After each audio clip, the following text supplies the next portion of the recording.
كل مرة بعمل هالكيكة بنصدم من نتيجتها. جبت لكم اليوم واحد من أهم أسرار نجاح الكيك وارتفاعه، ورح ينجح معكم من أول مرة. بإضافة واحدة رح نضيفها لكل حدا بيعاني من عدم نجاح الكيك، فشله ما برتفع مثل ما بده وكمان بيطلع معجن. جبت لكم اليوم السر.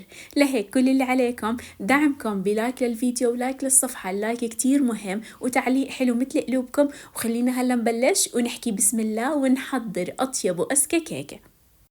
أول شي رح نحتاج لقالب ألمنيوم مثل المتوفر بالفيديو. رح أدهنه بكمية منيحة من الطحينية. فيكم تدهنوه بالزيت والطحين، لكن أنا بحب أدهن القالب بالطحينية، بيعطي لون حلو للكيكة.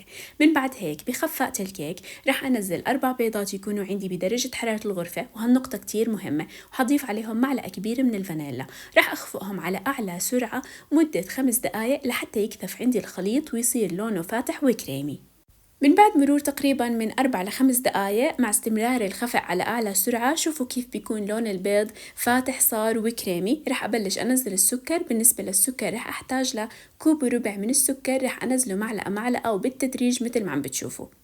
من بعد ما أضفت السكر رح أستمر بالخفق من 2 ل3، ورح تلاحظوا إنه الكثافة عم بتزيد. من بعد هيك رح أوطي الخفاقة على أقل سرعة، ورح أبلش أنزل كوب إلا ربع من الزيت النباتي مثل الخيط مثل ما عم بتشوفوا. وكمان رح أضيف كوب من الحليب، ويفضل يكون عنا دافي، وكمان رح أضيفه مثل الخيط.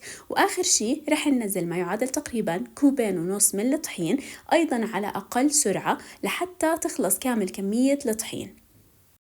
وأكيد لازم يكون الطحين عنا منخل، وفيكم تنخلوه مرة مرتين 3، كل ما زاد التنخيل كل ما كان أفضل. هيك تقريبا بيكون خليط الكيك صار جاهز. بضل عنا إضافة السر، هو محسن الكيك المنزلي. رح أحتاج بالبداية لمعلقتين كبار من الطحين، حضيف عليهم معلقتين كبار من اللبن أو الزبادي، بالإضافة إلى معلقة كبيرة من البيكنج باودر، ربع معلقة صغيرة من الكربونة. رح أخلطهم بالبداية مع بعض كتير منيح لحتى تختلط كل المكونات. وآخر خطوة رح نبلش نضيف ما يعادل تقريبا معلقتين كبار من الخل.